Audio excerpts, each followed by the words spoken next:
Welcome to I dream. నేను మీ విజిత. సాధారణంగా trans womens అనగానే మనందరిలో కూడా చాలా రకాల డౌట్స్ అయితే తలెత్తుతూ ఉంటాయి.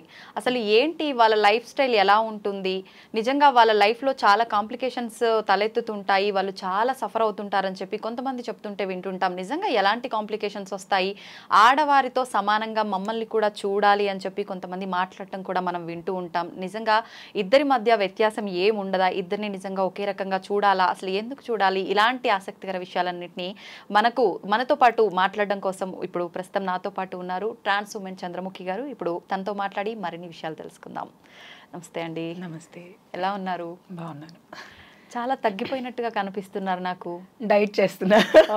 డైట్ లో ఉన్నారు. కొన్ని ప్రాజెక్ట్స్ చేస్తున్నాను, మూవీస్ చేస్తున్నాను, దానికోసం సన్నగా ఉన్నాను. Okay okay. ఏంటి మూవీస్ అంటే ఎలాంటి క్యారెక్టర్, ఎలా చూడబోతున్నాం మేము మిమ్మల్ని? ఒక మంచి ట్రాన్స్ విమెన్ చదువుకొని ఉద్యోగం చేస్తూ ఒక లెక్చరర్గా పనిచేస్తున్న ఒక క్యారెక్టర్ చూడొచ్చు మీరు సినిమాలో. అండ్ ఇంకొక సినిమాలో నేను అర్ధనారి అనే ఒక క్యారెక్టర్ ప్లే చేస్తున్నాను. క్యారెక్టర్ పేరు మాత్రమే చెప్పగలను. దాంట్లో ఐఎమ్ కంప్లీట్లీ స్పిరిచువల్గా ఉన్నాను నేను. సో అంటే ఒకప్పుడు ఎంత స్పిరిచువల్గా ట్రాన్స్ కమ్యూనిటీ ఉండేదో కొన్ని యుగాల క్రితం అదే స్పిరిచువాలిటీలో ఒక మూవీ చేస్తున్నాను. సో అట్లా మూవీస్ ఉన్నాయి, ఒక బంచ్ మూవీస్ ఉన్నాయి. ఆ మూవీస్ కోసం కాస్త సన్నగా అయ్యాను. అండ్ ఒక సినిమా ప్రత్యేకంగా నా లైఫ్లో, ఆ సినిమా ఎందుకు అంటే దాంట్లో నేను అడవిలోనే ఉంటాను కాబట్టి చాలా లీన్ గా కనపడాలి, అంత చబ్బీగా కనపడకూడదు అని డైరెక్టర్ గారు చెప్పారు. సో అప్పుడు ఎక్కువ తగ్గాను అనమాట. సో కంప్లీట్ గా ఒక అడవి మనిషిలాగా కనపడాలి, ఒక ట్రైబ్ లాగా కనపడాలి. కాబట్టి ఆ సినిమా కోసం నేను 15 kgs తగ్గా. 15 kgs. ఎన్ని మంత్స్ లో? ఒక 6 months లో తగ్గా. మీ ఓన్ డైట్ ఏమన్నా పాటిస్తున్నారా లేదంటే ఎవరినైనా? ఓనేనండి, ఓనే. ఐ నో గూగుల్ తల్లి అన్ని చెప్తూ ఉంటుంది కదా, ఏం తింటే బాగుంటది, ఏం తినకపోతే బాగుంటది. క్రేవింగ్స్ వచ్చినప్పుడు కంట్రోల్ చేసుకోవాలి మైండ్ ని, నోరుని. అప్పుడు ఆటోమేటిక్ గా దాన్నే డైట్ అంటారు. క్రేవింగ్స్ ని కంట్రోల్ చేసుకోకపోతే డైట్ కాదు కదా. అది కంట్రోల్ చేయడమే కష్టం నిజంగా. అయితే ఒకప్పుడు ట్రాన్స్ ఉమెన్స్ లైఫ్ ఎంత సాంప్రదాయంగా ఉండేదో అది మూవీలో చూపించబోతున్నాము అన్నారు. అంటే ఇప్పుడు అంత సాంప్రదాయంగా లేరు అని ఇండైరెక్ట్ గా అన్నట్టే కదా. అంటే ఏంటి, అంటే ఇక్కడ ఏం జరుగుతుంది అంటే, సాంప్రదాయం అంటే సనాతన ధర్మాల్లో ఎన్నో ధర్మాలను మనం చదువుతుంటూ ఉంటాము. త్రేతాయుగంలో శ్రీరామచంద్రుడు, ద్వాపర యుగంలో కృష్ణుడు, వీళ్ళని ఎత్తుకున్నటువంటి ఒక చరిత్ర ట్రాన్స్ మహిళలకు ఉంది. ఇప్పుడు ట్రాన్స్ విమెన్ అని మనం ఇంగ్లీష్ లో మాట్లాడుకుంటున్నాం, మీరు ట్రాన్స్ జెండర్స్ అని సంబోధిస్తారు. ట్రాన్స్ జెండర్ అంటే అందరూ వస్తారు. ఎవరైతే పుట్టుకతో ఉన్నటువంటి జెండర్ ని కాకుండా వేరే జెండర్ ని ఆశ్రయిస్తారో వాళ్ళందరూ ట్రాన్స్ జెండర్స్ కిందకి వస్తారు. ట్రాన్స్ విమెన్ అన్నా, ట్రాన్స్ మహిళ అన్నా, హిజ్రా అన్న పదము చరిత్రలో ఫస్ట్ ఉన్న పదం హిజ్రా. సో హిజ్రాల సాంప్రదాయం ఎలా ఉండేది అంటే, పిల్లలు పుట్టినప్పుడు వెళ్ళి డబ్బులు అడుక్కోవటం, వాళ్ళ ఇంట్లో ఆడి పాడి అందరినీ ఆశీర్వదించి వాళ్ళ దగ్గర నుంచి కాసిని ఒడ్లు తెచ్చుకోవటం, లేకపోతే రాజు అయితే కొన్ని రత్నాలు ఇవ్వటం, ఇలాంటి సాంప్రదాయం ఇప్పుడుందా? లేదు. అందుకే ఆ సాంప్రదాయం లేదు కాబట్టి ఆ సాంప్రదాయాన్ని చూపిస్తున్నాను అని చెప్పాను. అప్పుడున్న యాక్సెప్టెన్సీ కూడా ఇప్పుడు లేదు. అప్పుడు యాక్సెప్టెన్సీ ఏంటి అంటే, ఒక హిజ్రా ఎవరన్నా ఇంటి ముందుకు వస్తే, అమ్మ మా ఇంట్లోకి వచ్చావా, తల్లి నువ్వు వచ్చావా, ఒక అమ్మవారు వచ్చింది అనుకునేవాళ్ళు, సాక్షాత్తు జగన్మాత వచ్చింది అనుకునేటువంటి ఆ ఆంబియన్స్ ఇప్పుడు లేదు సొసైటీలో. ఎందుకు లేదు అంటే రెండు రకాలుగా. ఎందుకంటే రాజులు పోయారు, రాజ్యాంగం వచ్చింది, దేవతల కాలం పోయింది, మనుషుల కాలం వచ్చింది, కలియుగంలో బ్రతుకుతున్నాం కాబట్టి చాలా చేంజెస్ వచ్చాయి.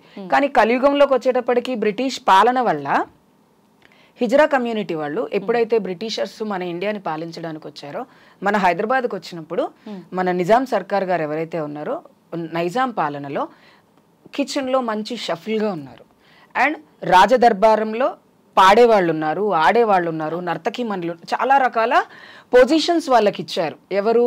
మొఘల్ పీరియడ్లో ఉన్నటువంటి మొఘల్ కింగ్స్ వాళ్ళు ఇచ్చినప్పుడు, ఒక ఆడ మగ కాని ఒక ట్రాన్స్జెండర్కి ఇంత పెద్దపీట ఎందుకు వీళ్ళు వేశారు అని చెప్పి అక్కడి నుంచి డిస్క్రిమినేషన్ స్టార్ట్ అయింది మనకి ఇండియాలో.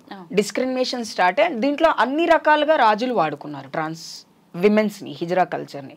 దీవించే వాళ్ళు ఉండేవాళ్ళు, నాట్యం చేసేవాళ్ళు ఉండేవారు, పడక సుఖాన్ని అందించే వాళ్ళు ఉన్నారు ఆ కాలంలో, కిచెన్లో మంచి మంచి వంటలు చేసేవాళ్ళు ఉన్నారు. అంటే ప్రతి వృత్తి ప్రవృత్తిలోనూ ఉన్నారు, అన్ని వృత్తుల్లోనూ ట్రాన్స్ మహిళలు అప్పట్లో ఉన్నారు. అంటే ఇన్ని వృత్తుల్లో వీళ్ళు ఉన్నారు అని వెరీ పవర్ఫుల్ అండ్ వెరీ స్ట్రాంగ్గా ఉన్నారనమాట. ఆడవాళ్ళు కొన్ని ఉద్యోగాలు చేయగలరు, కొన్ని ఉద్యోగాలు చేయలేరు. మగవాళ్ళు కొన్ని చోట్లకి రాగలరు, కొన్ని చోట్లకి రాలేరు. ఈ హిజ్రా కమ్యూనిటీ వాళ్ళు అలా కాదు, అవలీలగా అన్నిటినీ మెయింటైన్ చేయగలరు. బికాస్ 2 షేడ్స్ ఉన్నటువంటి లైఫ్ కాబట్టి. సో ఎప్పుడైతే బ్రిటిషర్స్ మన ఇండియాకి వచ్చి మనని ఆధీనంలో తీసుకున్నారో అప్పటి నుంచి ఈ దరిద్రం అనేది మొదలైంది. అంతకుముందు చాలా బాగున్నారు. రాజప్రాసారంలో పనిచేసిన వాళ్ళు ఉన్నారు హిజ్రా కమ్యూనిటీ వాళ్ళు. మోహిని అని కాకతీయుల కాలంలో పనిచేశారు. మోహిని అని ఒక ట్రాన్స్ విమెన్. మల్లిక్ కఫూర్ కూడా ఆ పీరియడ్ లోనే పనిచేశారు. అండ్ మనం ఇక్కడ చూసుకుంటే ముంతాజ్ అనే కొంతమంది ఉన్నారు, చమేలి అని కొంతమంది ట్రాన్స్ విమెన్స్. అంటే హిస్టరీ చదివితే ఎప్పుడైతే మనం కూర్చొని మొఘల్ పీరియడ్స్లో ఉన్న హిస్టరీని చదువుతామో ది బెస్ట్ తవాయబ్స్ ఉన్నారు, ది బెస్ట్ ముజ్రా డాన్స్ చేసే వాళ్ళు ఉన్నారు, ది బెస్ట్ షెఫ్స్ కూడా ఉన్నారు. అంటే మంచి కల్చర్లో నుంచే సడన్గా ఇలా అయిపోయిందనమాట ట్రాన్స్ లైఫ్. ఓకే, అలా అంటే ఒక మహిళకి ఒక మగ మనిషికి మించి వీళ్ళు కష్టపడుతున్నారు, మించిన గౌరవం వీళ్ళకి దక్కుతుంది అనే ఒక దాని వల్లనే ఇలా మారిందంటారా?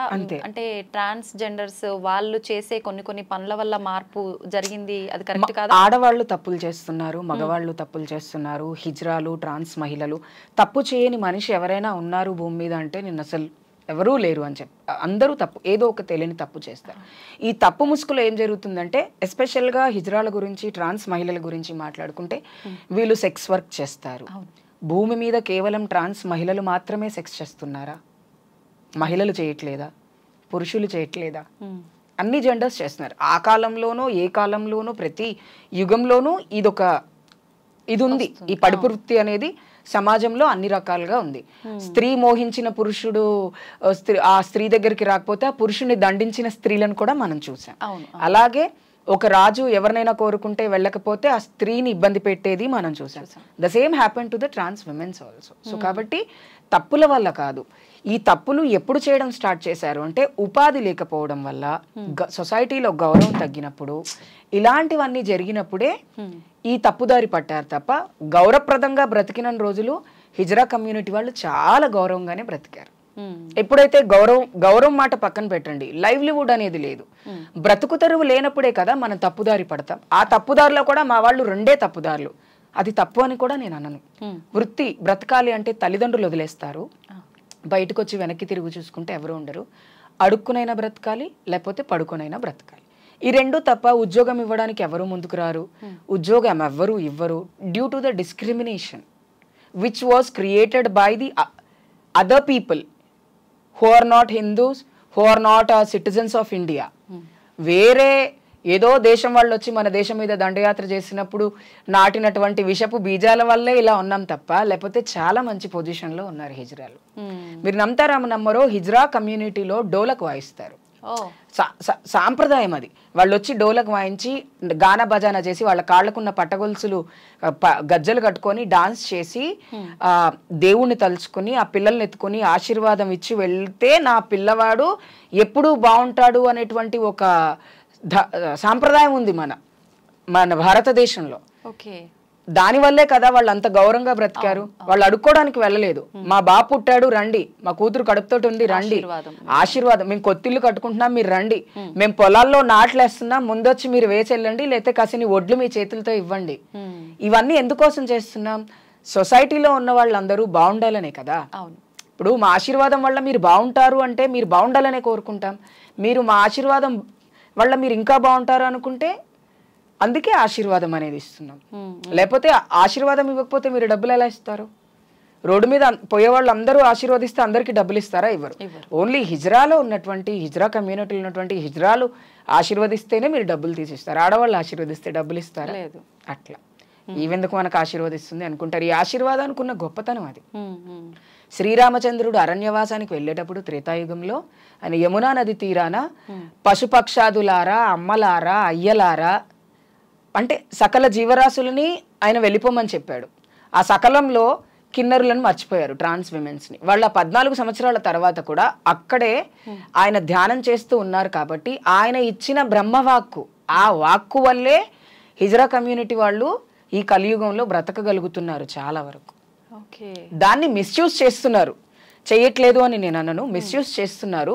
మిస్యూజ్ చేయడానికి గల కారణం ఏంటి అంటే కమ్యూనిటీలో ఉన్న డూప్లికేషన్ వల్ల, ఈ డబ్బు పైన వ్యామోహం పెరగటం వల్ల, లేకపోతే ఇతరితర కార్యక్రమాల వల్ల తప్ప, లేకపోతే హిజ్రాల ఆశీర్వాదం అనేది చాలా గొప్పది.